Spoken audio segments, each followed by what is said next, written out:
Nashville, Tennessee, 1960. A guitarist plugs into a console. Something is wrong with the console. Nobody knows it yet. The needle moves. The tape rolls. And out of the speakers comes a sound that has never existed before. A growling, broken, beautiful distortion that the engineers immediately try to fix. The producer tells them to leave it. 5 years later, that sound reaches London. A guitarist records a riff with it as a placeholder, a rough sketch, something to be replaced later with a proper horn section. His bandmates tell him to leave it, and that sketch becomes the most recognizable guitar riff in the history of rock and roll. In the beginning, distortion was the enemy. Audio engineers in the 1940s and 1950s spent their careers trying to eliminate it. Distortion meant something had gone wrong, a tube pushed too hard, a speaker cone vibrating beyond its limits, a signal clipping at the top of the waveform. It was noise. It was failure. It was the sound of equipment breaking.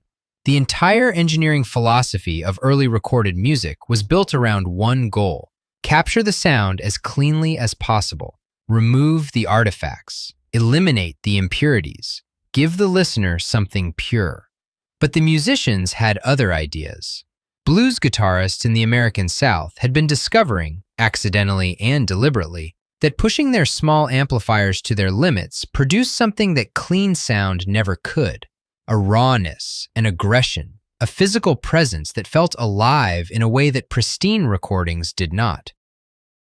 In 1951, a guitarist named Willie Kizart arrived at Sun Studio in Memphis with a damaged amplifier.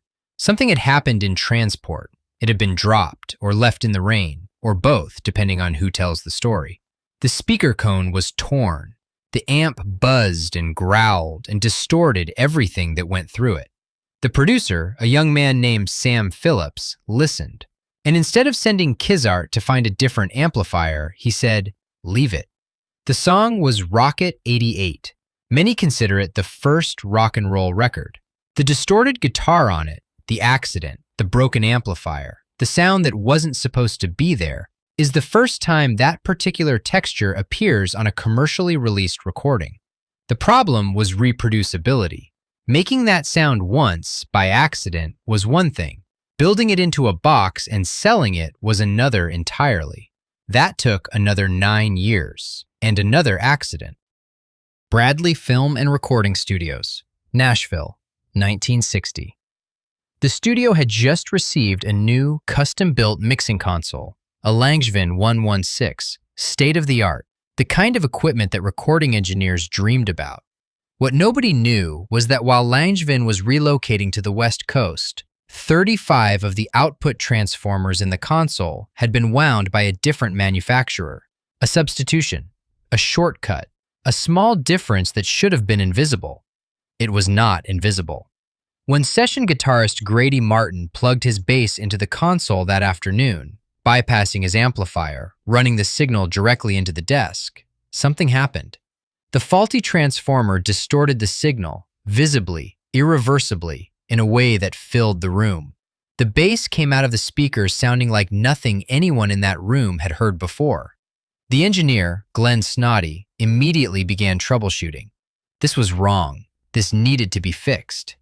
The producer listened. The producer said, "Leave it."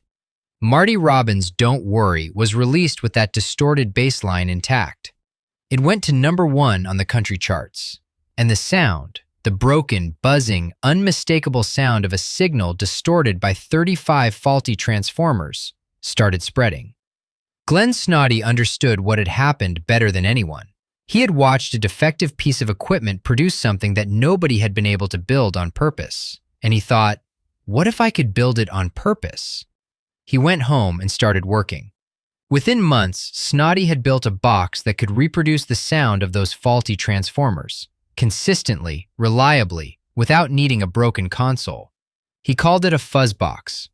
He later sold the manufacturing rights to Gibson, who released it under their Maestro label in 1962 as the Fuzz-Tone, the first commercially available distortion pedal. Gibson manufactured 5,000 units. In 1963, they shipped 3. In 1964, they shipped none. The world, it seemed, was not ready for the sound of a broken transformer in a box. May 1965, London. The Rolling Stones were in the middle of an American tour, trying to write a new single. Keith Richards woke up in the middle of the night in his hotel room in Clearwater, Florida, with a riff in his head. He reached for his guitar. He reached for his tape recorder. He played the riff, mumbled some placeholder lyrics over it, and fell back asleep. In the morning, the tape recorder had run for the rest of the night, capturing 45 minutes of silence and then the click of the machine reaching the end of the reel. The riff was there, at the beginning of the tape.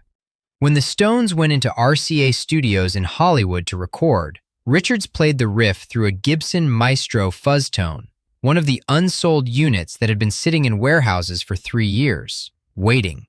He didn't think of it as a finished part. He thought of it as a sketch, a placeholder for a brass section that would come later and play something similar. A rough idea to give the band something to work with while they figured out the real arrangement. He recorded it. They listened back. The band's manager, Andrew Loog Oldham, and the engineer both said the same thing independently. Leave it. The brass section was never recorded.